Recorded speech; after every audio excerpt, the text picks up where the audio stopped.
তাহলে আমার সালমা কি কোনোদিনই মুক্তি পাবে না? অবশ্যই সালমা মুক্তি পাবে। ওই তান্ত্রিক উপস্থিত থাকাকালীন আন্নাটাকে ভাঙতে হবে, তবেই সালমা মুক্তি পাবে আর ওই তান্ত্রিকের বিনাশ হবে। তাহলে আমি ওই তান্ত্রিককে কোথায় পাবো? তোরা এখানেই অপেক্ষা কর, ঠিক রাত যখন 12টা বাজবে তখন এখানে হাজির হবে।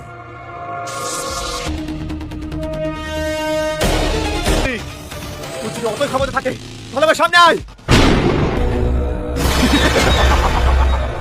আমি জানি আমি আসবো, আমি তোর অপেক্ষা দিয়ে আছি। আজ তোকে কেউ বাঁচাতে পারবে না। তুমি এখান থেকে পালিয়ে যাও, নাহলে তোমাকে মেরে ফেলবে। দয়া করে তুমি এখান থেকে চলে যাও। আমি এই শয়তানকে না মারা পর্যন্ত আমি এখান থেকে যাবো না। তুই আমাকে মারবি?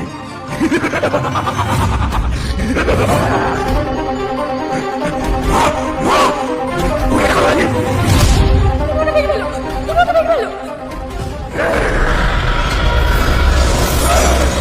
চলে আয়।